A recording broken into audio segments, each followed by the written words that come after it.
ಓಂ ಶಾಂತಿ. ಮುರಳಿಯ ದಿನಾಂಕ 22/8/2024।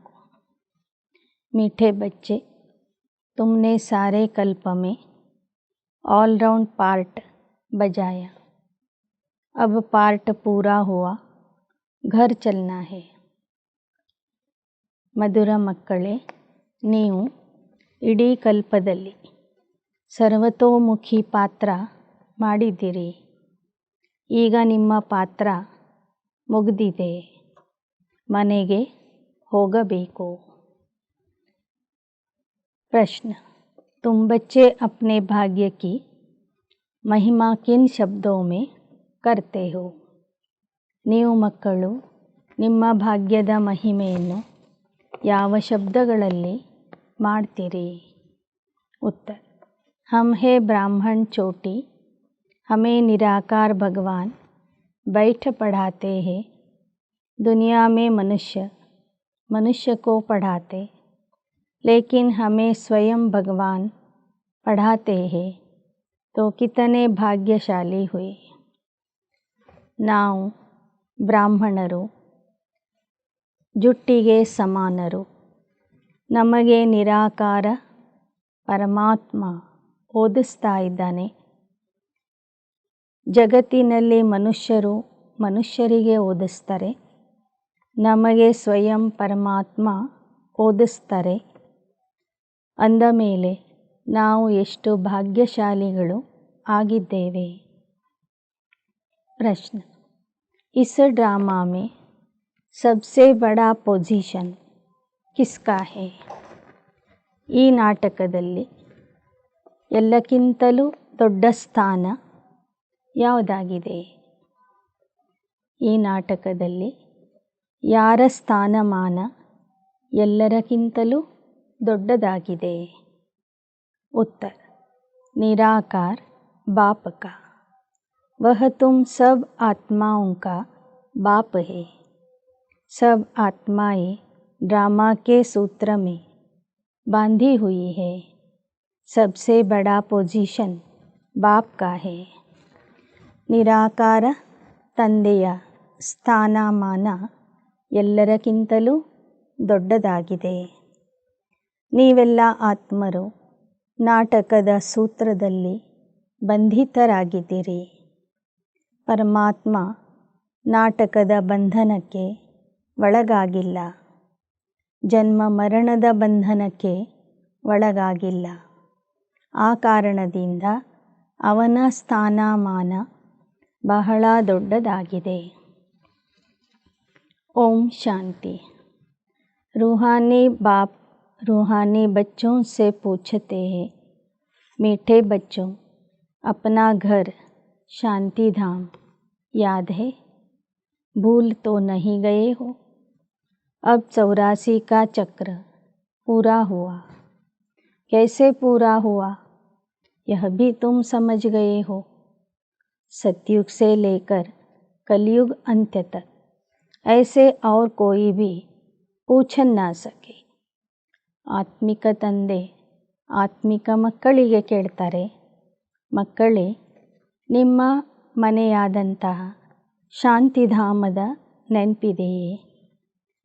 84 ಜನ್ಮಗಳ ಬಗ್ಗೆ ನೆನಪಿದೆಯೇ? ಮರ್ತಿಲ್ಲ ತಾನೇ? 84 ಜನ್ಮಗಳ ಚಕ್ರವನ್ನು ಹೇಗೆ ಮುಗಿಸಿದ್ದೀರಿ ಅಂತ ನಿಮಗೀಗ ತಿಳಿದಿದೆ. ಸತ್ಯಯುಗದಿಂದ ಕಲಿಯುಗದವರೆಗೂ ಇಂತಹ ಪ್ರಶ್ನೆಯನ್ನು ಯಾರೂ ಯಾರಿಗೂ ಕೇಳೋದಿಲ್ಲ. ನಿಮ್ಮ ಮನೆಯ ನೆನಪಿದೆಯೇ? ನಿಮ್ಮ 84 ಜನ್ಮಗಳ ಪಾತ್ರದ ಬಗ್ಗೆ ನೆನಪಿದೆಯೇ ಅಂತ ಯಾರೂ ಕೇಳೋದಿಲ್ಲ. मीठे लाडले बच्चों से बाबा पूछते हैं, अब घर चलना है ना? घर चलकर फिर सुखधाम में आना है। यह सुखधाम नहीं है, यह पुरानी दुनिया दुखधाम है।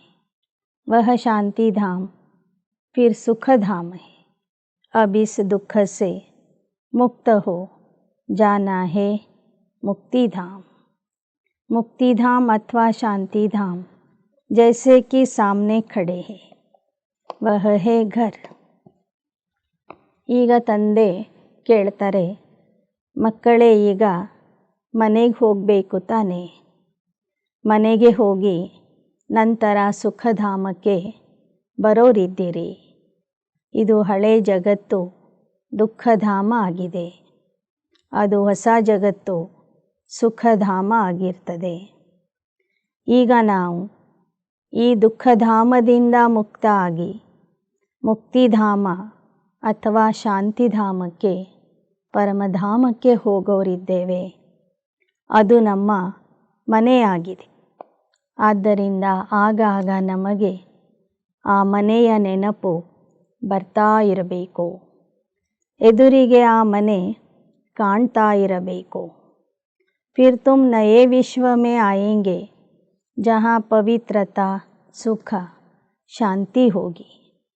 यह तो समझते हैं ना। बाप को पुकारते हैं, हे पतित पावन, इस पतित दुनिया से हमको ले चलो, इसमें बहुत दुख है, हमको सुख में ले चलो। स्मृति में आता है. ಎಲ್ಲ ಭಕ್ತರು ಕರಿತಾ ಇದ್ದಾರೆ, ಹೇ ಪತಿತ ಪಾವನ, ನಮ್ಮನ್ನು ಪತಿತದಿಂದ ಪಾವನ ಮಾಡಿ ಈ ಪತಿತ ಜಗತ್ತಿನಿಂದ ದೂರ ಕರ್ಕೊಂಡು ಹೋಗು, ಸುಖಧಾಮಕ್ಕೆ ಕರ್ಕೊಂಡು ಹೋಗು. ಆ ಸುಖಧಾಮದ ಸ್ಮೃತಿ ನಿಮಗೆ ಈಗ ಬರ್ತಾ ಇದೆ. ಜನರೂ ಸಹ ಸ್ವರ್ಗವನ್ನು ನೆನಪು ಮಾಡ್ತಾರೆ. ಶರೀರ್ ಛೋಡಾ तो कहेंगे स्वर्ग पधारा, लेफ्ट फॉर हेवनली अबोर्ड. किसने लेफ्ट किया?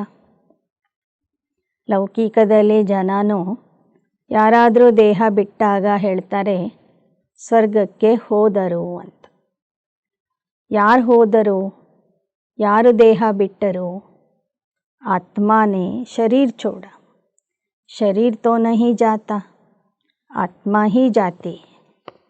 ಹಾಗಾದರೆ ದೇಹ ಅಂತೂ ಹೋಗೋದಿಲ್ಲ, ದೇಹದಲ್ಲಿ ಇರುವ ಆತ್ಮ ಸ್ವರ್ಗಕ್ಕೆ ಹೋಗಿದೆ ಅಂತ ಹೇಳ್ತಾರೆ.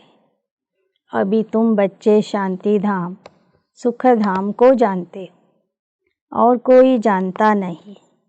तुम बच्चों की बुद्धि में नॉलेज है. शांतिधाम क्या है, सुखधाम क्या है. तुम सुखधाम में थे, अब फिर दुखधाम में आए हो. सेकंड मिनट घंटे दिन वर्ष बीत गए. 5000 वर्ष में बाकी कुछ दिन ही रहे हैं. ಬಾಬಾ ಹೇಳ್ತಾರೆ, ಲೌಕಿಕದಲ್ಲಿ ಜನ ಆತ್ಮ ಸ್ವರ್ಗಕ್ಕೆ ಹೋಗಿದೆ ಅಂತ ಹೇಳಿದ್ರೂ ಆ ಸ್ವರ್ಗದ ಬಗ್ಗೆ ಶಾಂತಿಧಾಮದ ಬಗ್ಗೆ ಯಾರಿಗೂ ಗೊತ್ತಿಲ್ಲ. ನಿಮಗೆ ಮಾತ್ರ ಈಗ ತಿಳಿದಿದೆ ಶಾಂತಿಧಾಮ ಅಂದರೆ ಏನು, ಯಾವುದು, ಸುಖಧಾಮ ಯಾವುದು, ಅಲ್ಲಿಗೆ ನಾವು ಯಾವಾಗ ಹೋಗ್ತೀವಿ. ಈ ಚಕ್ರ ಈಗ ಮುಗಿತಾ ಬಂದಿದೆ. ಈ ದುಃಖಧಾಮ ಕಳೆದ ನಂತರ ಸುಖಧಾಮ ಬರಲಿದೆ. ಒಂದೊಂದು ಸೆಕೆಂಡು, ನಿಮಿಷಗಳು, ಗಂಟೆಗಳು, ದಿನಗಳು, ವರ್ಷಗಳು ಕಳೀತಾ ಇವೆ. ಈಗ 5000 ವರ್ಷಗಳ ಚಕ್ರ ನಾಟಕ ಮುಗಿಲಿಕ್ಕೆ ಕೆಲವೇ ದಿನಗಳು ಉಳಿದಿವೆ. बाप स्मृति दिलाते, बहुत सहज बात है, इसमें मूंझने की कोई दरकार नहीं. आत्मा 84 जन्म कैसे लेती, यह भी किसको पता नहीं. लाखों वर्ष की बात तो किसको याद भी रहना मुश्किल है. यह है 5000 वर्ष की बात. ಈಗ ಬಾಬಾ ನಮಗೆ 84 ಜನ್ಮಗಳ ಕಥೆಯನ್ನು ತಿಳಿಸ್ತಾರೆ.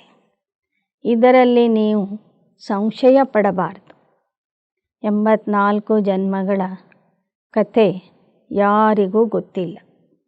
ಅವರು 84 ಲಕ್ಷ ಜನ್ಮಗಳು ಅಂತ ಹೇಳ್ತಾ ಇದ್ದಾರೆ. ನಾಟಕದ ಅವಧಿ ಲಕ್ಷಾಂತರ ವರ್ಷ ಅಂತ ಹೇಳ್ತಿದ್ದಾರೆ. ಹೀಗಾಗಿ ಒಬ್ಬರಿಗೂ ಈ ಚಕ್ರದ ಬಗ್ಗೆ ಜ್ಞಾನ ಸ್ಪಷ್ಟವಾಗಿ ಗೊತ್ತಿಲ್ಲ.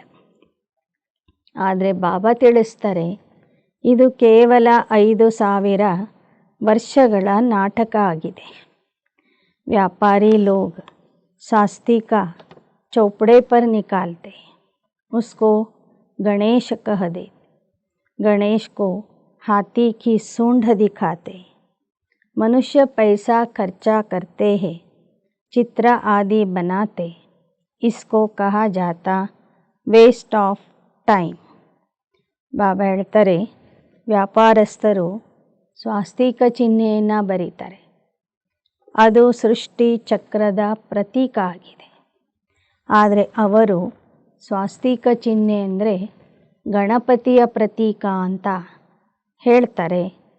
ಸ್ವಾಸ್ತಿಕದ ಮೇಲೆ ಗಣೇಶನ ಚಿತ್ರ ಬರೀತಾರೆ. ಗಣೇಶನಿಗೆ ಸೊಂಡಿಲನ್ನು ತೋರಿಸ್ತಾರೆ.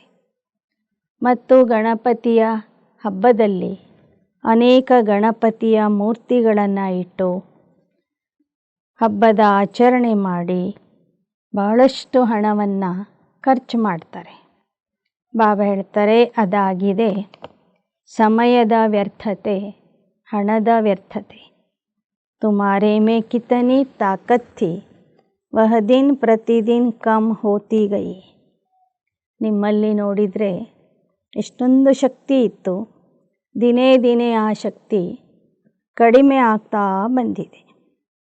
जैसे मोटर से पेट्रोल कम होता जाता है, अब तो तुम बहुत कमज़ोर हो गए. 5000 वर्ष पहले भारत क्या था? अथाह सुख था, कितना ज़बरदस्त धन था. यह राज्य उन्होंने कैसे पाया? राजयोग सीखे थे, इसमें लड़ाई आदि की बात ही नहीं है. ಹೇಗೆ ವಾಹನದಿಂದ ಪೆಟ್ರೋಲ್ ಕಡಿಮೆ ಆಗ್ತಾ ಬರ್ತದೆ, ಆಗ ವಾಹನದ ವೇಗ ಕಡಿಮೆ ಆಗ್ತದೆ, ಕೊನೆಗೆ ವಾಹನ ನಿಂತ್ಕೊಂಡು ಬಿಡ್ತದೆ. ಹಾಗೆ ಆತ್ಮದ ಬ್ಯಾಟರಿ ಕಡಿಮೆ ಆಗ್ತಾ ಆಗ್ತಾ ಆತ್ಮ ಈಗ ಕೊನೆಗೆ ದುರ್ಬಲ ಆಗಿಬಿಟ್ಟಿದೆ. 5000 ವರ್ಷಗಳ ಹಿಂದೆ ನಮ್ಮಲ್ಲಿ ಎಷ್ಟೊಂದು ಶಕ್ತಿ ಇತ್ತು, ಹಣ ಇತ್ತು, ರಾಜ್ಯದ ಅಧಿಕಾರ ಇತ್ತು. ಅದನ್ನು ನಾವು ರಾಜಯೋಗದಿಂದ ಪಡೆದಿದ್ವಿ. इसमें लड़ाई आदि की बात ही नहीं. इसको कहा जाता है ज्ञान के अस्त्र शस्त्र और कोई ಸ್ಥೂಲ ಬಾತ್ नहीं. ಆ ರಾಜ್ಯ ನಮಗೆ ಯುದ್ಧ ಮಾಡಿ ಸಿಕ್ಕಿರಲಿಲ್ಲ. ಆದರೆ ಜ್ಞಾನ ಯೋಗದ ಬಲದಿಂದ ನಾವು ವಿಶ್ವದ ಅಧಿಕಾರಿಗಳಾಗಿದ್ವಿ.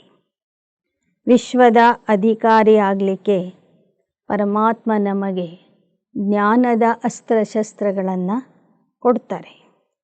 ಜ್ಞಾನಕ್ಕೆ अस्त्र है. ज्ञान विज्ञान याद और ज्ञान के कितने बड़े ज़बरदस्त अस्त्र शस्त्र है. सारे विश्व पर तुम राज्य करते हो. देवताओं को कहा जाता है अहिंसक. यह आत्मा की बात है, इसमें स्थूल लड़ाई की बात नहीं. ಪರಮಾತ್ಮ ನಮಗೆ ಜ್ಞಾನ ವಿಜ್ಞಾನ ಅಂದರೆ ಯೋಗ ಮತ್ತು ಜ್ಞಾನದ ಅಸ್ತ್ರಶಸ್ತ್ರಗಳನ್ನು ಕೊಡ್ತಾನೆ. ಆ ಅಸ್ತ್ರಶಸ್ತ್ರಗಳಿಂದ ನಾವು ಆತ್ಮ ಮಾಯೆ ಜೊತೆಗೆ ಯುದ್ಧ ಮಾಡಿ ವಿಶ್ವದ ರಾಜ್ಯ ಅಧಿಕಾರವನ್ನು ಪಡ್ಕೊಳ್ತೇವೆ. ನಾವು ಹಿಂಸಕ ಯುದ್ಧ ಮಾಡೋದಿಲ್ಲ. ಆದ್ದರಿಂದ ದೇವತೆಗಳಿಗೆ ಅಹಿಂಸಕರು ಅಂತ ಹೇಳಲಾಗ್ತದೆ. अब बाप कहते मीठे बच्चे अब तो घर जाना है. यह है जीव आत्माओं की दुनिया, वह है ಆತ್ಮಾओं की दुनिया. ಈಗ ತಂದೆ ಹೇಳ್ತಾರೆ, ಮಧುರ ಮಕ್ಕಳೇ, ಈಗ ಮನೆಗೆ ಹೋಗಬೇಕಾಗಿದೆ. ಇದು ಜೀವಾತ್ಮರ ಜಗತ್ತು. ಪರಮಧಾಮ ಅಂದರೆ ಆತ್ಮರ ಲೋಕ ಅಂತ ಹೇಳ್ತಾರೆ ಬಾ. उसको जीव आत्माओं की दुनिया नहीं कहेंगे। यह घड़ी घड़ी स्मृति में लाना चाहिए। हम दूर देश के रहने वाले हैं। हम आत्माओं का घर है ब्रह्मांड। यह भी बुद्धि में रहे कि हम वहाँ इस आकाश तत्व से पार, जहाँ सूर्य चांद भी नहीं होते, वहाँ के रहने वाले। ಆದ್ದರಿಂದ ಆಗಾಗ ನಮ್ಮ ಆ ದೂರದ ದೇಶವನ್ನು ನೆನಪು ಮಾಡಿಕೊಳ್ತಾ ಇರಬೇಕು. ನಾವೆಲ್ಲರೂ ಬ್ರಹ್ಮಾಂಡದ ನಿವಾಸಿಗಳು. ಆಕಾಶ ತತ್ವದಿಂದ ಆಚೆ, ಸೂರ್ಯ ಚಂದ್ರ ನಕ್ಷತ್ರಗಳಿಂದನೂ ಆಚೆ ಇರುವಂತಹ ಪರಮಧಾಮದ ನಿವಾಸಿಗಳು. ಆ ಪರಮಧಾಮದಲ್ಲಿ ಸೂರ್ಯ ಚಂದ್ರ ನಕ್ಷತ್ರಗಳು ಇರೋದಿಲ್ಲ. फिर वहाँ से आए हैं पार्ट बजाने। 84 का पार्ट बजाते। सब तो 84 जन्म नहीं ले सकते। आहिस्ते आहिस्ते ऊपर से उतरते आते। हम ऑलराउंडर हैं. ಅಲ್ಲಿಂದ ಇಲ್ಲಿಗೆ ಪಾತ್ರ ಅಭಿನಯಿಸಲು ಬಂದಿದ್ದೇವೆ. 84 ಜನ್ಮಗಳ ಪಾತ್ರ ಮಾಡಿದ್ದೇವೆ. ಎಲ್ಲರೂ 84 ಜನ್ಮಗಳಲ್ಲಿ ಬರೋದಿಲ್ಲ. ನಿಧಾನಕ್ಕೆ ನಾವು ಮೇಲಿಂದ ಕೆಳಗೆ ಇಳಿತಾ ಬಂದಿದ್ದೇವೆ. ನಾವು ದೇವಾತ್ಮರೇ ಸೃಷ್ಟಿ ನಾಟಕದ ಆಲ್ರೌಂಡ್ ಪಾತ್ರಧಾರಿ ಆಗಿದ್ದೇವೆ. आदि से अंत्य तक तुम्हारा पार्ट है. अब इस चक्र का अंत्य है तो भी ऊपर से आते रहते. बहुत बच्चे रहे हुए हैं जो ऊपर से आते रहते, वृद्धि को पाते रहते. ಈಗ ಈ ನಾಟಕದ ಅಂತ್ಯ ಬಂದಿದೆ. ಆದಿಯಿಂದ ಅಂತ್ಯದವರೆಗೂ ನಿಮ್ಮ ಪಾತ್ರ ನಡೀತದೆ. ಈಗ ತಂದೆ ಬಂದ ಮೇಲೇನೂ ಅನೇಕ ಆತ್ಮರು ಪರಮಧಾಮದಲ್ಲಿರುವಂಥವರು ಇವತ್ತಿಗೂ ಕೂಡ ಮೇಲಿಂದ ಈ ವೇದಿಕೆಯ ಮೇಲೆ ಪಾತ್ರ ಅಭಿನಯಿಸಲು ಬರ್ತಾ ಇದ್ದಾರೆ. ಹೀಗಾಗಿ ಜನಸಂಖ್ಯೆ ವೃದ್ಧಿ ಆಗ್ತಾ ಇದೆ. बाप ने तुम बच्चों को हम सो का अर्थ समझाया. वो लोग कहते हम आत्मा सो परमात्मा. उनको ड्रामा के आदि मध्य अंत्य ड्यूरेशन का भी कुछ पता नहीं है. तुमको बाप ने समझाया है इस शरीर में तुम अभी ब्राह्मण हो. बाबा नಮಗೆ हम सो सो हम ಮಂತ್ರದ ಅರ್ಥ ತಿಳಿಸಿಕೊಟ್ಟಿದ್ದಾರೆ. ಲೌಕಿಕದಲ್ಲಿ ಹಂ ಸೋ ಸೋಹಂ ಅಂದರೆ ಆತ್ಮನೇ ಪರಮಾತ್ಮ, ಪರಮಾತ್ಮನೇ ಆತ್ಮ ಅಂತ ತಿಳ್ಕೊಂಡಿದ್ದಾರೆ. ಅವರಿಗೆ ನಾಟಕದ ಆದಿ ಮಧ್ಯ ಅಂತ್ಯದ ಬಗ್ಗೆನೂ ಗೊತ್ತಿಲ್ಲ. ಈಗ ನೀವು ಈ ದೇಹದಲ್ಲಿನೇ ಆತ್ಮ ಬ್ರಾಹ್ಮಣ ಆಗಿದ್ದೀರಿ. ಪ್ರಜಾಪಿತಾ ಬ್ರಹ್ಮ द्वारा शिव बाबा ने तुमको अडॉप्ट किया है. बाबा ही हमको पढ़ा रहे. ಪ್ರಜಾಪಿತಾ ಬ್ರಹ್ಮರವರ ಮೂಲಕ ಶಿವ ತಂದೆನೇ ನಿಮಗೆ ದತ್ತು ಮಾಡಿಕೊಂಡಿದ್ದಾರೆ. ಬ್ರಹ್ಮರವರ ಮೂಲಕ ನಿಮಗೆ ಓದಿಸ್ತಾ ಇದ್ದಾರೆ. वह ऊंचते ऊंच भगवान हम सभी आत्माएं इस ड्रामा के धागे में पिरोई हुई. अभी तुम जानते हो हम शुरू में देवता, फिर हम सो क्षत्रिय धर्म में आए, अर्थात सूर्यवंशी से चंद्रवंशी में आए. इतने जन्म लिए यह सब पता होना चाहिए. ನಾವೆಲ್ಲ ಆತ್ಮರು ಈ ನಾಟಕದ ಸೂತ್ರದಲ್ಲಿ ಪೋಣಿಸಲ್ಪಟ್ಟಿದ್ದೇವೆ. ನಾವೇ ಮೊದಲು ದೇವತೆಗಳು, ನಂತರ ಕ್ಷತ್ರಿಯರಾಗ್ತೇವೆ. ಮೊದಲು ಸೂರ್ಯವಂಶ, ನಂತರ ಚಂದ್ರವಂಶದಲ್ಲಿ ಬರುತ್ತೇವೆ. ಒಂದೊಂದು ವಂಶದಲ್ಲಿ ಒಂದೊಂದು ಯುಗದಲ್ಲಿ ಇಷ್ಟಷ್ಟು ಜನ್ಮಗಳನ್ನು ಪಡಿತೀವಿ ಎಂಬ ಜ್ಞಾನ ನಮಗೆ ಈಗ ತಿಳಿದಿದೆ. पहले तुम्हारे में यह नॉलेज बिल्कुल नहीं थी. ಈ ಜ್ಞಾನಕ್ಕೆ ಬರುವ ಮೊದಲು ಈ ಜ್ಞಾನ ನಮ್ಮಲ್ಲಿ ಇರಲಿಲ್ಲ, ನಮಗೇನು ಗೊತ್ತೇ ಇರಲಿಲ್ಲ. अभी बाप ने समझाया यह वर्णों की बाजोली है. अभी फिर शूद्र से ब्राह्मण, ब्राह्मण से फिर देवता बनेंगे. विराट रूप दिखाते हैं ना. ಬಾಬಾ ನಮಗೆ ವರ್ಣಗಳ ಜ್ಞಾನನೂ ತಿಳಿಸಿಕೊಟ್ರು. ಹೇಗೆ ಮೇಲಿಂದ ಕೆಳಗೆ ಬರ್ತೀವಿ ಮತ್ತು ಕೆಳಗಿನಿಂದ ಮೇಲೆ ಹೋಗ್ತೀವಿ. ಹೇಗೆ ಶೂದ್ರ ಸೋ ಬ್ರಾಹ್ಮಣ, ಬ್ರಾಹ್ಮಣ ಸೋ ದೇವತಾ, ದೇವತಾ ಸೋ ಕ್ಷತ್ರಿಯ, ವೈಶ್ಯ ಮತ್ತೆ ಶೂದ್ರರಾಗ್ತೀವಿ ಅನ್ನೋ ಬಗ್ಗೆ ಬಾಬಾ ನಮಗೆ ತಿಳಿಸಿಕೊಟ್ರು. ಅಭಿ ತುಮ್ ಬ್ರಾಹ್ಮಣ ಹೋ ಚೋಟಿ, ಚೋಟಿ ಸಬ್ಸೆ ಊಂಚ ಹೋತಿ. ವಿರಾಟ ರೂಪದ ಚಿತ್ರದಲ್ಲಿ ಬ್ರಾಹ್ಮಣರನ್ನು ಜುಟ್ಟಿಗೆ ಸಮಾನ ತೋರಿಸಿದ್ದಾರೆ. ಜುಟ್ಟು ಅಂದರೆ ದೇಹದಲ್ಲಿ ಮೇಲೆ ಇರುವಂತಹ ಒಂದು ಭಾಗ. ಬಾಬಾ ಹೇಳ್ತಾರೆ, ದೇಹದಲ್ಲಿ ಎಲ್ಲಕ್ಕಿಂತಲೂ ಮೇಲಿರೋದು ತಲೆಯ ಮೇಲೆ ಇರುವ ಜುಟ್ಟು. ಈಗ ನೀವು ಜುಟ್ಟಿನಲ್ಲಿ ಇದ್ದೀರಿ. तुम्हारे जैसा ऊंचा कुल कौन कहलावे. भगवान बाप आकर तुमको पढ़ा रहे हैं, तुम कितने भाग्यशाली हो. अपने भाग्य की कुछ महिमा तो करो. ಪಾದಕ್ಕೆ ಸಮಾನ ಶೂದ್ರ ಅವಸ್ಥೆಯಲ್ಲಿರ್ತಕ್ಕಂತಹ ನಿಮ್ಮನ್ನು ಬಾಬಾ ಬ್ರಹ್ಮಜ್ಞಾನ ತಿಳಿಸಿ ಜುಟ್ಟಿಗೆ ಸಮಾನರಾದ ಬ್ರಾಹ್ಮಣರನ್ನಾಗಿ ಮಾಡಿದ್ದಾರೆ. ಸ್ವತಃ ಭಗವಂತನೇ ನಿಮಗೆ ಓದಿಸ್ತಾ ಇದ್ದಾರೆ ಅಂದರೆ ನೀವೆಷ್ಟು ಭಾಗ್ಯಶಾಲಿಗಳಾಗಿದ್ದೀರಿ. ನಿಮ್ಮ ಭಾಗ್ಯವನ್ನು ವರ್ಣನೆ ಮಾಡಿರಿ, ಭಾಗ್ಯದ ಮಹಿಮೆ ಮಾಡಿರಿ. ಹೊರಗಿನ ಪ್ರಪಂಚದಲ್ಲಿ ಮನುಷ್ಯ ಕೋ ಪಢಾತೆ, ಯಹಾ ತೋ ಕಲ್ಪ ಕಲ್ಪ ಏಕ್ ಹಿ ಬಾರ್ ಆಕರ್ ಬಾಪ್ ಪಢಾತೆ. ಹೊರಗಿನ ಪ್ರಪಂಚದಲ್ಲಿ ಮನುಷ್ಯರು ಮನುಷ್ಯರಿಗೆ ಓದಿಸ್ತಾರೆ. ಇಲ್ಲಿ ಕಲ್ಪಕಲ್ಪದಲ್ಲಿಯೂ ಸಹ ಸಂಗಮ ಯುಗದಲ್ಲಿ ಪರಮಾತ್ಮ ಬಂದು ನಮಗೆ ಓದಿಸ್ತಾನೆ. ಪ್ರತಿ ಕಲ್ಪದಲ್ಲಿ ಸಂಗಮ ಯುಗದಲ್ಲಿ ಪರಮಾತ್ಮ ಬಂದು ನಮಗೆ ಜ್ಞಾನ ಕೊಡ್ತಾನೆ, ಓದಿಸ್ತಾನೆ. ಅಭಿ ಯಹ ಹೈ ಭಗವಾನ್ ವಾಚ್. मनुष्य को तो कभी भगवान नहीं कहा जाता है. ಇದು ಭಗವಾನ ವಾಚ್ಯ ಆಗಿದೆ.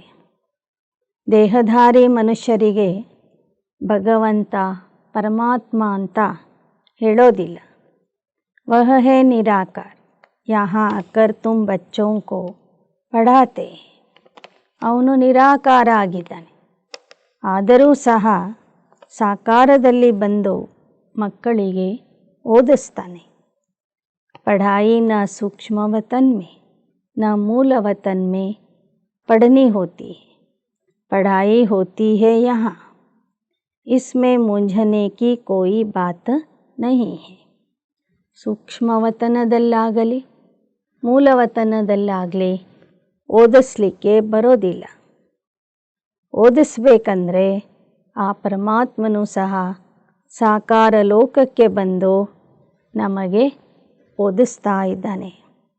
ಇದರಲ್ಲಿ ಸ್ವಲ್ಪನೂ ಸಂಶಯ ಬರಬಾರದು. ಸ್ಕೂಲ್ में स्टूडेंट कभी कहेंगे क्या कि हम मूंझते हैं, हमको निश्चय नहीं होता.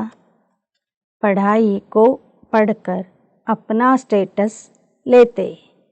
यह लक्ष्मी नारायण सत्ययुग आदि में विश्व के मालिक कैसे बने. जरूर बाप द्वारा बने. बाप तो सच बताएंगे. ಶಾಲೆಯಲ್ಲಿ ಓದುವಾಗ ವಿದ್ಯಾರ್ಥಿಗಳು ಎಂದಾದರೂ ಆ ಶಿಕ್ಷಣದ ಬಗ್ಗೆ ವಿದ್ಯೆಯ ಬಗ್ಗೆ ಸಂಶಯ ಪಡ್ತಾರೇನು? ಇಲ್ಲ. ಶಾಲೆಯಲ್ಲಿ ಓದಿಸುವಂತಹ ಶಿಕ್ಷಣವನ್ನು ಓದಿ ಕಲಿತು ಒಂದು ದೊಡ್ಡ ಸ್ಥಾನಮಾನಕ್ಕೆ ಏರ್ತಾರೆ. ಯಹ ಲಕ್ಷ್ಮೀ ನಾರಾಯಣ್ सत्ययुग आदि में विश्व के मालिक कैसे बने? जरूर बाप द्वारा बने। बाप तो सच बताएंगे, भगवान कोई रॉन्ग थोड़े ही बता सकते। बड़ा भारी ಇಮ್ತಿಹಾನ್ है।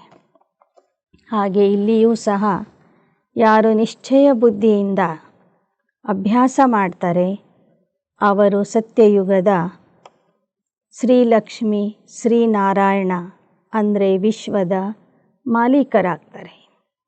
ಇದು ಬಹಳ ದೊಡ್ಡ ವಿದ್ಯೆ ಆಗಿದೆ. ಕೊನೆಗೆ ಬರುವಂಥ ಪರೀಕ್ಷೆಯೂ ಸಹ ಬಹಳ ದೊಡ್ಡ ಪರೀಕ್ಷೆ ಆಗಿರ್ತದೆ. बड़ा भारी इम्तिहान है। इस समय तो प्रजा का प्रजा पर राज्य है, राजा रानी है नहीं। सतयुग में थे, अभी कलयुग अंत्य में है नहीं। इसको कहा जाता है पंचायती राज्य। ಈ ಸಮಯದಲ್ಲಿ ಏಕರಾಜ್ಯ ಅಧಿಕಾರ ಇಲ್ಲ, ಪ್ರಜೆಗಳ ರಾಜ್ಯ ನಡೀತಾ ಇದೆ. ಇದು ಕಲಿಯುಗದ ಕೊನೆಯ ಸಮಯ ಆಗಿದೆ. ಇಲ್ಲಿ ನಡೀತಿರುವಂಥ ರಾಜ್ಯ पंचायती राज्य आಗಿದೆ. गीता में लिखा है कौरव और पांडव रूहानी पंडे तुम हो, सबको रूहानी घर का रास्ता बताते हो। वह है तुम आत्माओं का रूहानी घर। रूह जन्म लेकर पाठ बजाती है। यह बातें तुम्हारे सिवाय और कोई जानते नहीं। ಭಗವದ್ಗೀತೆಯಲ್ಲಿ ಕೌರವರು ಮತ್ತು ಪಾಂಡವರು ಅಂತ ಬರೆದಿದ್ದಾರೆ. ಪಾಂಡವರು ಅಂದರೆ ಮಾರ್ಗದರ್ಶಕರು.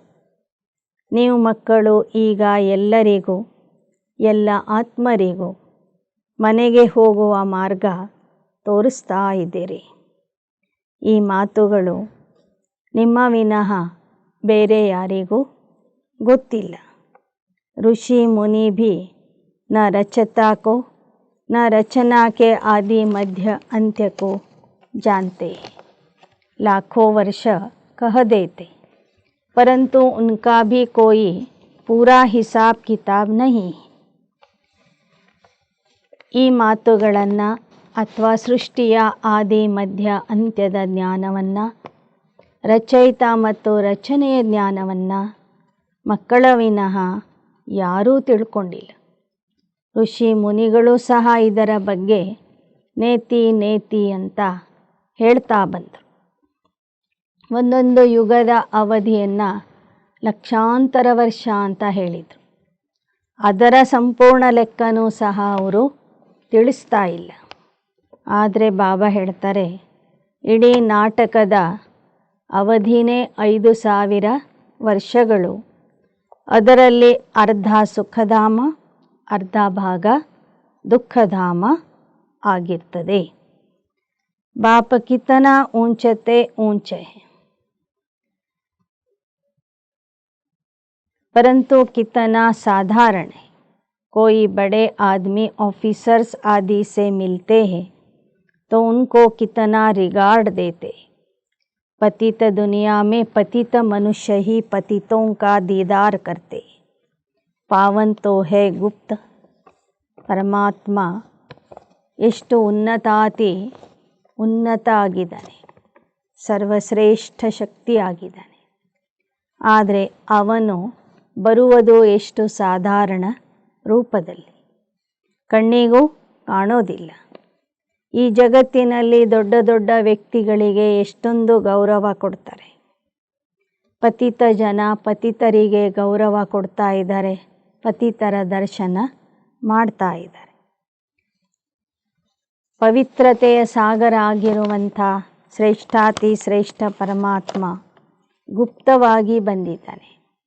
बाहर से दिखाई कुछ नहीं पड़ता। बाप को कहा जाता नॉलेजफुल ब्लिसफुल, ज्ञान का सागर।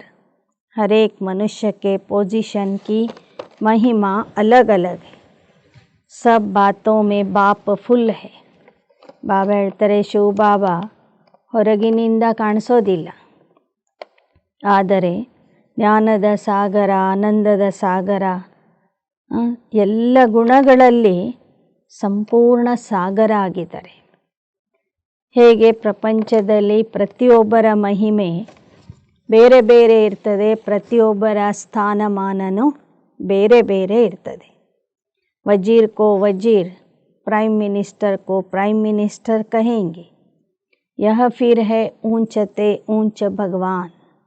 सबसे बड़ा पोजीशन निराकार बाप का है, जिसके हम सब बच्चे हैं.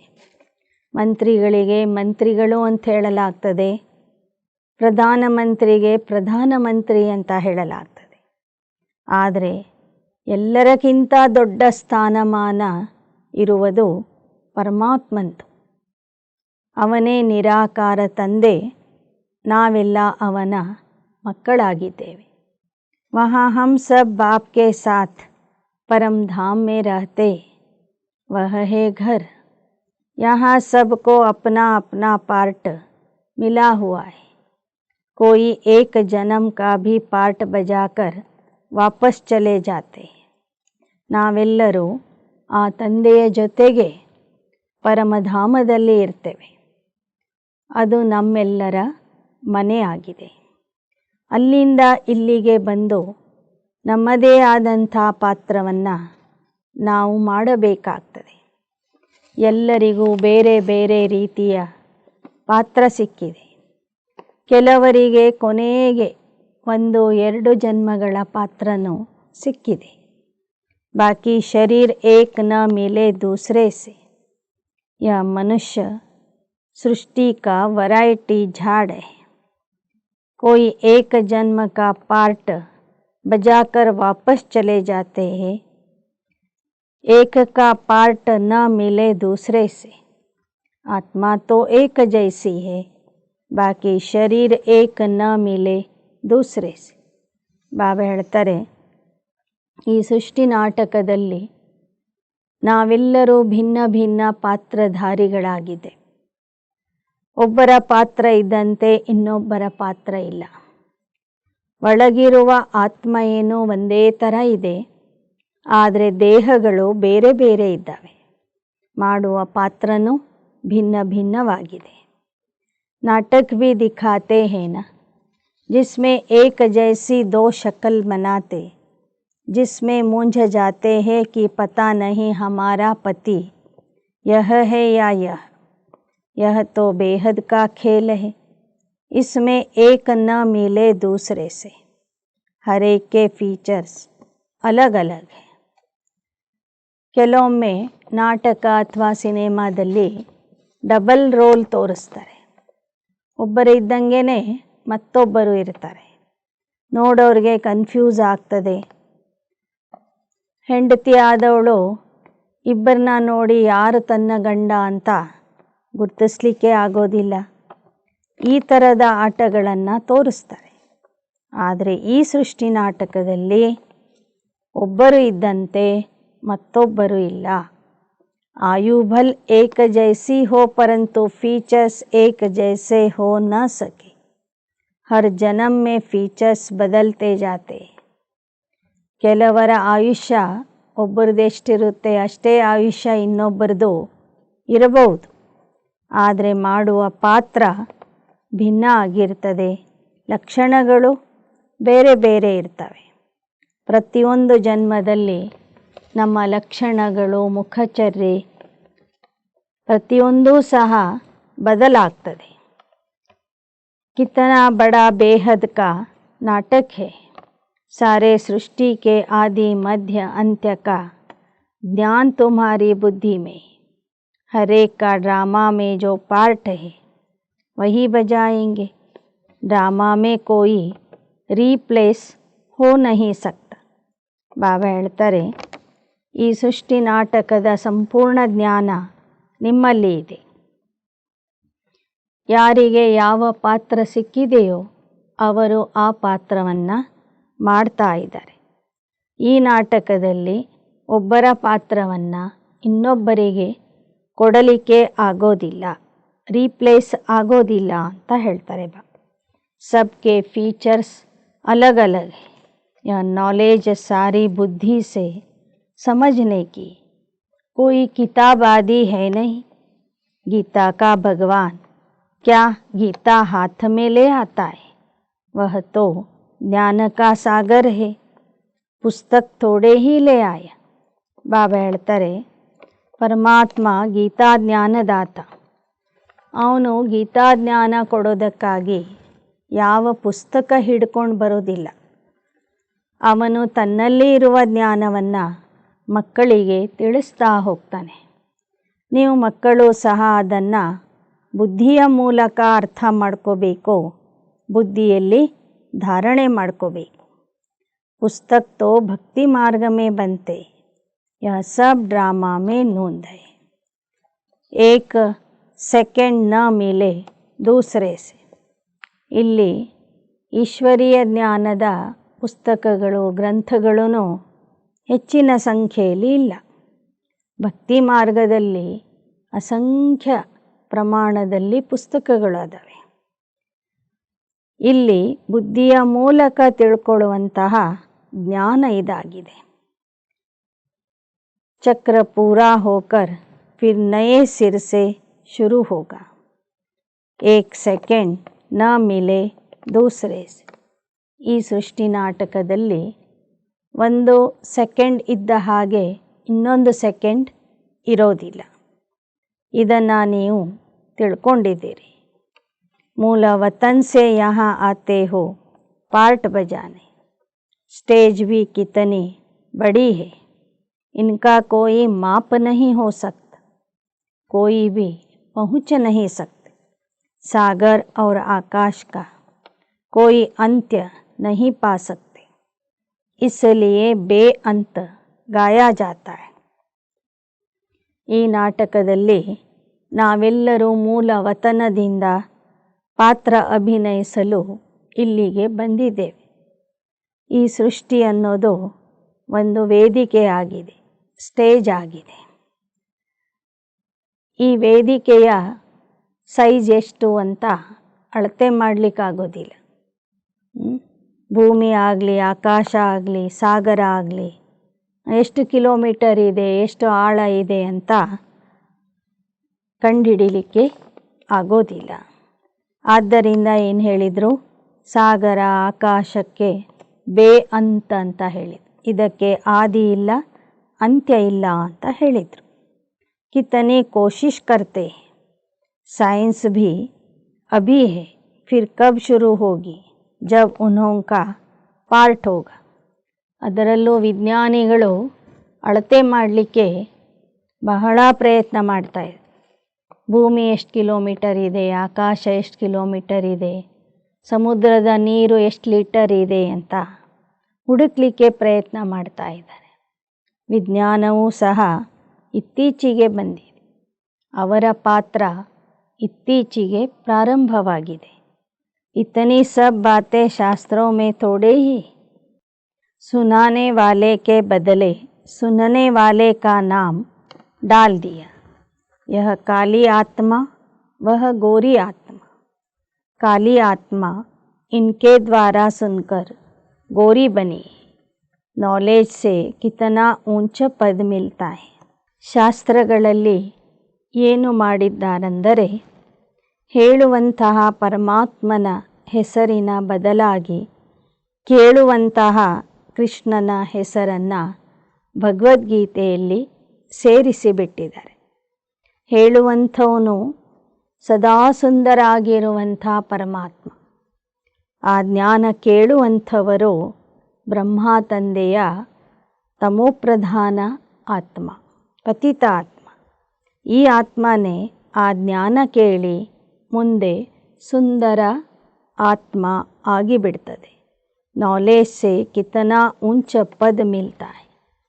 ಈ ಜ್ಞಾನ ಕೇಳೋದ್ರಿಂದ ಸಾಮಾನ್ಯ ಆತ್ಮರಿಗೆ, ಸಾಧಾರಣ ರೂಪದಲ್ಲಿ ಇರುವಂಥ ಆತ್ಮರಿಗೆ ಎಂತಹ ದೊಡ್ಡ ಪದವಿಯ ಪ್ರಾಪ್ತಿಯಾಗ್ತದೆ. ಯಹ ಹೇ ಗೀತಾ ಪಾಠಶಾಲಾ. कौन पढ़ाते?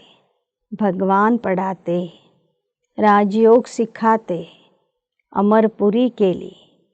इसलिए इसको अमर कथा भी कहा जाता है. जरूर संगम युग पर ही सुनाई होगी। जिन्होंने कल्प पहले पढ़ा है वह आकर फिर पढ़ेंगे, ನಂಬರ್ವಾರ್ ಪದ ಪಾएंगे. ಇದು ಗೀತಾ ಪಾಠಶಾಲೆ ಆಗಿದೆ. ಇಲ್ಲಿ ಪರಮಾತ್ಮ ರಾಜಯೋಗ ಕಲಿಸ್ತಾ ಇದ್ದಾರೆ.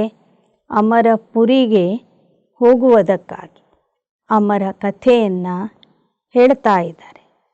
ಅವಶ್ಯವಾಗಿ ಪರಮಾತ್ಮ ಆ ಅಮರ ಕಥೆಯನ್ನು ಸಂಗಮ ಯುಗದಲ್ಲಿ ಹೇಳ್ತಾನೆ. ಹಿಂದಿನ ಕಲ್ಪದಲ್ಲೂ ಹೇಳಿದರು. ಹಿಂದಿನ ಕಲ್ಪದಲ್ಲಿ ಯಾರು ಬಂದು ಈ ಕಥೆಯನ್ನು ಕೇಳಿದರು, ಜ್ಞಾನವನ್ನು ಕೇಳಿದರು, ಅವರೇ ಈಗಲೂ ಬಂದು ಅಭ್ಯಾಸ ಮಾಡ್ತಾರೆ, ಓದ್ತಾರೆ ಮತ್ತು ನಂಬರ್ವಾರ್ ಪದವಿಯನ್ನು ಪಡ್ಕೊಳ್ತಾರೆ. तुम यहाँ कितने बार आए हो? अनगिनत. कोई पूछे यह नाटक कब शुरू हुआ? तुम कहेंगे यह तो अनादि चला आ रहा है. गिनती की बात ही नहीं, पूछने का ख्याल भी नहीं आता. ಎಷ್ಟು ಬಾರಿ ಈ ನಾಟಕ ರಿಪೀಟ್ ಆಗಿದೆ ಅಂತ ಕೇಳಿದರೆ ಅಸಂಖ್ಯ ಬಾರಿ ಈ ನಾಟಕ ಏನಾಗಿದೆ, ರಿಪೀಟ್ ಆಗಿದೆ. ಎಷ್ಟು ಸಲ ರಿಪೀಟ್ ಆಗಿದೆ ಅಂತ ಹೇಳಲಿಕ್ಕೆ ಬರೋದಿಲ್ಲ. ಆದ್ದರಿಂದ ನೀವು ಪ್ರಶ್ನೆನೂ ಕೇಳಬಾರದು ಅಂತ ಹೇಳ್ತಾರೆ. ಶಾಸ್ತ್ರೋं में सभी है भक्ति मार्ग की कहानियाँ जो पढ़ते रहते. यहाँ अनेक भाषाएं है. सत्ययुग में अनेक भाषाएं होती नहीं. एक धर्म, एक भाषा, एक राज्य की तुम स्थापना कर रहे. ಶಾಸ್ತ್ರಗಳಲ್ಲಿ ಅನೇಕ ಕಥೆಗಳನ್ನು ಬರೆದಿಟ್ಟಿದ್ದಾರೆ. ಒಂದಕ್ಕೊಂದು ಸಂಬಂಧ ಇಲ್ಲದಂತೆ ಬರೆದಿದ್ದಾರೆ. ಅದನ್ನು ನೀವು ಮೊದಲು ಓದಿದ್ದೀರಿ. ಈಗ ಭಕ್ತರು ಇನ್ನೂ ಸಹ ಆ ಕಥೆಗಳನ್ನೇ ಓದ್ತಾ ಇದ್ದಾರೆ. ನಿಮಗೆ ಮಾತ್ರ ಈಗ ಸತ್ಯ ಜ್ಞಾನ ಸಿಕ್ಕಿದೆ. ಆ ಜ್ಞಾನದ ಆಧಾರದಿಂದ ನೀವು ಏಕಧರ್ಮ, ಏಕ ಭಾಷೆ, ಏಕ ರಾಜ್ಯದ ಸ್ಥಾಪನೆ ಮಾಡ್ತಾ ಇದ್ದೀರಿ. ಆ ಸತ್ಯಯುಗದಲ್ಲಿ ಅನೇಕ ಭಾಷೆಗಳು ಇರೋದಿಲ್ಲ. वे लोग तो शांति स्थापन करने की राय देने वालों को प्राइज़ देते. शिव बाबा तुमको सारे विश्व में शांति स्थापन करने की राय देते. उनको तुम क्या प्राइज़ देंगे? वह तो और ही तुमको प्राइज़ देते, लेते नहीं. यह समझने की बातें हैं ना. ವಿಶ್ವದಲ್ಲಿ ಶಾಂತಿಯ ಸ್ಥಾಪನೆಗೆ ಸಲಹೆ ಕೊಡುವಂಥವ್ರಿಗೆ ಸರ್ಕಾರ ಬಹುಮಾನ ಕೊಡ್ತದೆ.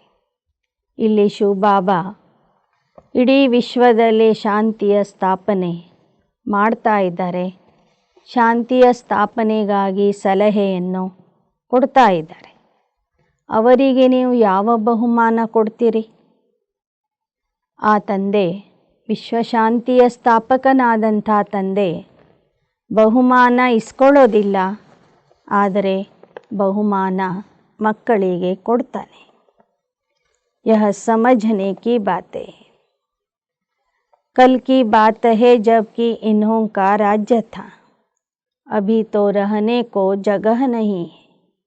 वहाँ तो 2-3 मंजिल बनाने की भी दरकार नहीं रहती. लकड़े आदि की दरकार नहीं. वहाँ तो सोने चांदी के मकान होते. साइंस के जोर से झट मकान बन जाते. ಬಾಬಾ ಹೇಳ್ತಾರೆ, ಸತ್ಯಯುಗದಲ್ಲಿ 2-3 ಅಂತಸ್ತಿನ ಮನೆಗಳು ಇರೋದಿಲ್ಲ. ಅಲ್ಲಿ ಮಣ್ಣು, ಇಟ್ಟಿಗೆ, ಸಿಮೆಂಟು, ಮರನೂ ಬೇಕಿಲ್ಲ. ಎಲ್ಲ ಮನೆಗಳನ್ನು ಬಂಗಾರದಿಂದ, ಬೆಳ್ಳಿಯಿಂದ ಕಟ್ಟಿರ್ತಾರೆ. ವಿಜ್ಞಾನ ಬಹಳಷ್ಟು ಮುಂದುವರೆದಿರ್ತದೆ. ಆ ಕಾರಣದಿಂದ ವಿಜ್ಞಾನಿಗಳು ಬೇಗ ಬೇಗ ಬಂಗಾರದ ಅರಮನೆಗಳನ್ನು ಕಟ್ತಾರೆ. यहाँ साइंस से सुख भी है तो दुख भी है। इससे सारी दुनिया खलास हो जाएगी। इसको कहा जाता है फॉल ऑफ पॉम्प्स। माया का कितना पॉम्प है। Fall of ಪಾಂಪಿಯ. ಬಾಬಾ ಹೇಳ್ತಾರೆ, ಸತ್ಯಯುಗದಲ್ಲಿ ವಿಜ್ಞಾನ ದುಃಖ ಕೊಡೋದಿಲ್ಲ. ಇಲ್ಲಿ ವಿಜ್ಞಾನ ದುಃಖನೂ ಕೊಡ್ತಾ ಇದೆ, ಅಲ್ಪಕಾಲದ ಸುಖನೂ ಕೊಡ್ತಾ ಇದೆ. ಈ ವಿಜ್ಞಾನದಿಂದಲೇ ಜಗತ್ತು ನಾಶ ಆಗಲಿದೆ. ಮಾಯೆಯ ವೈಭವ ಸಂಪೂರ್ಣ ನಾಶ ಆಗಲಿದೆ. साहूकारों के लिए तो जैसे स्वर्ग है, इसलिए वह तुम्हारी बात भी नहीं सुनते. आगे तुम भी नहीं जानते थे. यहाँ तो बाप आकर डायरेक्ट तुमको पढ़ाते. ಶ್ರೀಮಂತರಿಗೆ ಈಗಲೇ ಸ್ವರ್ಗ ಇದೆ, ಆದ್ದರಿಂದ ಅವರು ನಿಮ್ಮ ಜ್ಞಾನ ಕೇಳೋದಿಲ್ಲ. ಮೊದಲು ನೀವು ಕೇಳ್ತಿರಲಿಲ್ಲ, ಈಗ ಕೇಳ್ತಾ ಇದ್ದೀರಿ. ಪರಮಾತ್ಮನೇ ನೇರವಾಗಿ ಬಂದು ನಿಮಗೆ ಓದಿಸ್ತಾ ಇದ್ದಾನೆ. बाहर में तो फिर भी बच्चे पढ़ाते, मित्र संबंधी आदि भी याद आते रहते. यहाँ तो बाप बैठ समझाते. ಮಧುಬನದಲ್ಲಿ ಪರಮಾತ್ಮನೇ ನೇರವಾಗಿ ಬಂದು ಓದಿಸ್ತಾನೆ. ನಿಮ್ಮ ನಿಮ್ಮ ಸೇವಾ ಕೇಂದ್ರಗಳಲ್ಲಿ ಮಕ್ಕಳು ಓದಿಸ್ತಾರೆ. ಅಂದರೆ ಬ್ರಹ್ಮಕುಮಾರ್ ಬ್ರಹ್ಮಕುಮಾರಿಯರು ಓದಿಸ್ತಾರೆ. ಅಲ್ಲಿ ಓದಿಸುವಂಥವ್ರಿಗೆ ಮಿತ್ರ ಸಂಬಂಧಿಕರ ನೆನಪು ಬರ್ತಿರ್ತದೆ. ಇಲ್ಲಿ ಓದಿಸುವಂಥ ತಂದೆಗೆ ಯಾರ ನೆನಪು ಬರೋದಿಲ್ಲ. ದಿನ ಪ್ರತಿದಿನ ತುಮ್ ಯಾದ ಕಿ ಯಾತ್ರಾ ಮೇ ಪಕ್ಕೆ ಹೋತೆ ಜಾಯೆಂಗೆ, ಫಿರ್ ತುಮ್ಕೋ ಕುಛ್ ಭಿ ಯಾದ್ ನಹಿ ಆಯೇಗಾ. ನೀವು ಸಹ ಪ್ರತಿದಿನ ನೆನಪು ಮಾಡ್ತಾ ಹೋದರೆ ಆ ನೆನಪಿನ ಯಾತ್ರೆಯಲ್ಲಿ ಪಕ್ಕಾ ಆಗ್ತೀರಿ. ಆಗ ನಿಮಗೂ ಕೂಡ ಮುರಳಿ ಹೇಳುವಾಗ, ಯೋಗ ಮಾಡುವಾಗ ಯಾರ ನೆನಪು ಬರೋದಿಲ್ಲ. ಸಿರ್ಫ್ ಘರ್ ಔರ್ ರಾಜಧಾನಿ ಯಾದ್ ಆಯೇಗಿ. ಮನೆ ಮತ್ತು ರಾಜಧಾನಿಯ ನೆನಪು ಮಾತ್ರ ನಿಮಗೆ ಬರುವುದು. ಫಿರ್ ಯಹ ನೌಕರಿ ಆದಿ ಯಾದ್ ನಹಿ ಆಯೇಗಿ. ಭಲೆ ನೀವು ನೌಕರಿ ಮಾಡ್ತಾ ಇದ್ರೂ ಮುರಳಿ ಓದುವಾಗ, ಯೋಗ ಮಾಡುವಾಗ ನಿಮಗೆ ಆ ನೌಕರಿಯ ನೆನಪು ಬರೋದಿಲ್ಲ. ಮರೆಂಗೆ ಐಸೆ ಜೈಸೆ ಬೈಠೆ ಬೈಠೆ ಹಾರ್ಟ್ ಫೇಲ್ ಹೋತೆ, ದುಃಖ ಕಿ ಬಾತ್ ನಹಿ. ಹಾಸ್ಪಿಟಲ್ ಆದಿ ತೋ ಕುಛ್ ಭಿ ನಹಿ ಹೋಂಗೆ. ಬಾಬಾ ಹೇಳ್ತಾರೆ, ಕೊನೆಗೆ ನೀವು ಮಕ್ಕಳು ಕುಳಿತ ಸ್ಥಳದಲ್ಲಿನೇ ಬಾಬಾ ಅಂಥೇಳಿ ಹೋಗಿ ಬಿಡ್ತೀರಿ. ಹಾರ್ಟ್ ಫೇಲ್ ಆಗಿಬಿಡ್ತದೆ. ಜಾಸ್ತಿ ದುಃಖ ಅನುಭವಿಸೋದಿಲ್ಲ. ಕೊನೆಗಂತೂ ಈ ಹಾಸ್ಪಿಟಲ್ಗಳು ಸಹ ಇರೋದಿಲ್ಲ. ಬಾಪ್ ಕೋ ಜಾನ್ ಲಿಯಾ और ಸ್ವರ್ಗ ಕೆ ಮಾಲಿಕ್ ಬನೆ. ಕೊನೆಗೆ ಬರೋರು ಬಾಬಾವ್ರನ್ನ ಅರ್ಥ ಮಾಡ್ಕೋತಾರೆ. ಬಾಬಾ ಅಂತಾರೆ, ಮನೆಗೆ ಹೋಗಿ ಮುಂದೆ ಸ್ವರ್ಗದ ಮಾಲೀಕ ಆಗ್ತಾರೆ. ತುಮ್ಹಾರಾ ತೋ ಹಕ್ ಹೈ, ಸಬ್ಕಾ ನಹಿ. ಕ್ಯೋಂಕಿ ಸ್ವರ್ಗ ಮೇ ಸಬ್ ತೋ ನಹಿ ಆಯೇಂಗೆ ನಾ. ಅದರಲ್ಲೂ ಪಕ್ಕಾ ಮಕ್ಕಳು ಯಾರಿದ್ದಾರೆ ಅವರಿಗೆ ಸ್ವರ್ಗದ ಮೇಲೆ ಅಧಿಕಾರ ಇದೆ. ಎಲ್ಲರಿಗೂ ಸ್ವರ್ಗದ ಮೇಲೆ ಅಧಿಕಾರ ಇಲ್ಲ. ಎಲ್ಲ ಆತ್ಮರು ಸ್ವರ್ಗದಲ್ಲಿ ಬರೋದಿಲ್ಲ. अच्छा, मीठे मीठे सिकी लधे बच्चों प्रति मात पिता बाप दादा का याद प्यार और गुड मॉर्निंग. रूहानी बाप की रूहानी बच्चों को नमस्ते.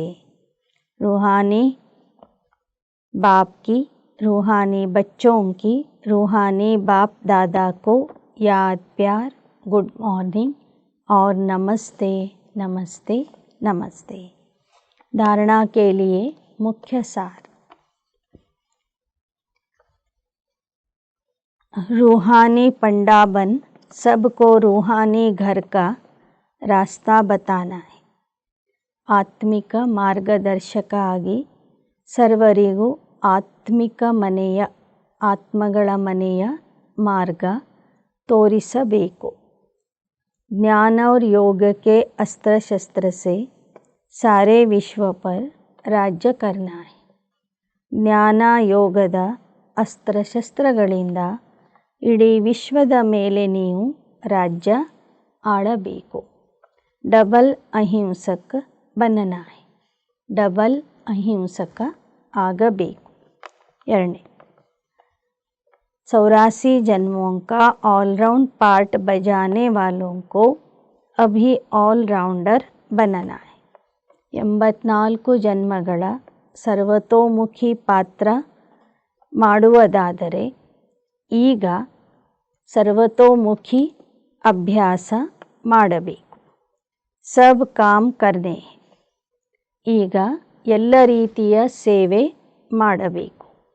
बेहद के वैराटी ड्रामा में हर एक एक्टर का पार्ट देखते हुए हर्षित रहना है. ಬೇಹದ್ದಿನ ಈ ವಿಭಿನ್ನ ನಾಟಕದ ಪಾತ್ರಧಾರಿಗಳನ್ನು ನೋಡುತ್ತಾ ಹರ್ಷಿತ ಆಗಿ ಇರಬೇಕು. वरदान. अविनाशी उमंग उत्साह द्वारा तूफान को तोहफा बनाने वाले ಶ್ರೇಷ್ಠ ಬ್ರಾಹ್ಮಣ ಆತ್ಮ ಭವ. ಅವಿನಾಶಿ ಉಲ್ಲಾಸ ಉತ್ಸಾಹದ ಮೂಲಕ ಬಿರುಗಾಳಿಯನ್ನು ಬಳವಳಿಯನ್ನಾಗಿ ಮಾಡಿಕೊಳ್ಳುವ ಶ್ರೇಷ್ಠ ಬ್ರಾಹ್ಮಣ ಆತ್ಮ ಆಗಿರಿ. ಉಮಂಗ್ ಉತ್ಸಾಹ ಹಿ ಬ್ರಾಹ್ಮಣೋं की उड़ती कला के पंख है. ಉಲ್ಲಾಸ ಮತ್ತು ಉತ್ಸಾಹವೇ ಬ್ರಾಹ್ಮಣರಿಗೆ ಹಾರುವ ಕಲೆಯ ರೆಕ್ಕೆಗಳಾಗಿವೆ. इन्हीं पंखों से सदा उड़ते रहो. ಉಲ್ಲಾಸ ಉತ್ಸಾಹದ ರೆಕ್ಕೆಗಳಿಂದ ಸದಾ ಹಾರ್ತಾ ಇರಿ. यह उमंग उत्साह आप ब्राह्मणों के लिए बड़े से बड़ी शक्ति है. निरस जीवन नहीं है. उमंग उत्साह का रस सदा है. ಈ ಉಲ್ಲಾಸ ಉತ್ಸಾಹವೇ ಬ್ರಾಹ್ಮಣರಿಗೆ ಸಿಕ್ಕಿರುವಂತಹ ದೊಡ್ಡ ಶಕ್ತಿಯಾಗಿದೆ. ನಿಮ್ಮ ಜೀವನ ಸದಾ ಉಲ್ಲಾಸ ಉತ್ಸಾಹದ ರಸದಿಂದ ತುಂಬಿರಬೇಕು ವಿನಃ ನಿಮ್ಮ ಜೀವನ ನೀರಸ ಆಗಬಾರದು. ಉಮಂಗ್ उत्साह मुश्किल को भी सहज कर देता है. वे कभी दिल शिकस्त नहीं हो सकते. ಉತ್ಸಾಹ ಮತ್ತು ಉಲ್ಲಾಸ ಕಠಿಣವನ್ನು ಸಹಜ ಮಾಡಿಕೊಡ್ತದೆ. ಉತ್ಸಾಹ ಉಲ್ಲಾಸ ಇರುವಂಥ ಮಕ್ಕಳು ಯಾವತ್ತೂ ಬೇಸರ ಮಾಡಿಕೊಳ್ಳೋದಿಲ್ಲ. उत्साह तूफान को तोहफा बना देता है. उत्साह किसी भी परीक्षा व समस्या को मनोरंजन अनुभव कराता है. ಉತ್ಸಾಹ ಬಿರುಗಾಳಿಯನ್ನು ಬಳವಳಿಯನ್ನಾಗಿ ಮಾಡಿಕೊಡ್ತದೆ. ಉತ್ಸಾಹ ಪರೀಕ್ಷೆ ಮತ್ತು ಸಮಸ್ಯೆಯನ್ನು ಮನೋರಂಜನೆಯ ರೂಪದಲ್ಲಿ ಅನುಭವ ಮಾಡಿಸ್ತದೆ. ऐसे अविनाशी उमंग उत्साह में रहने वाले ही ಶ್ರೇಷ್ಠ ಬ್ರಾಹ್ಮಣ. ಈ ಥರ ಅವಿನಾಶಿ ಉಲ್ಲಾಸ ಮತ್ತು ಉತ್ಸಾಹದಲ್ಲಿ ಇರುವವರೇ ಶ್ರೇಷ್ಠ ಬ್ರಾಹ್ಮಣ ಆಗಿರುತ್ತಾರೆ. स्लोगन. शांति की वास धूप जगाकर रखो तो अशांति की बास समाप्त हो जाए. ಶಾಂತಿಯ ಧೂಪ ದೀಪ ಜಾಗೃತ ಮಾಡಿ ಇಟ್ಟುಕೊಳ್ಳಿರಿ. ಶಾಂತಿಯ ಧೂಪ ದೀಪ ಬೆಳಗಿಸಿರಿ. ಆಗ ಅಶಾಂತಿಯ ದುರ್ವಾಸನೆ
ಸುಧೆಯು ಹೃದಯಕ್ಕೆ ಎನ್ನ ಎದೆಯ ವೀಣೆ ತಂತಿಯ ಎನ್ನ ಎದೆಯ ವೀಣೆ ತಂತಿಯ ಮೀಟಿ ನುಡಿಸಿದೆ ಜ್ಞಾನವು ನಿಮ್ಮ ವಾಣಿಯು ದಿವ್ಯವಾಣಿಯು ಜೇನ ಸುಧೆಯು ಹೃದಯಕ್ಕೆ ನಿಮ್ಮ ವಾಣಿಯು ದಿವ್ಯವಾಣಿಯು ಜೇನ ಸುಧೆಯು ಹೃದಯಕ್ಕೆ.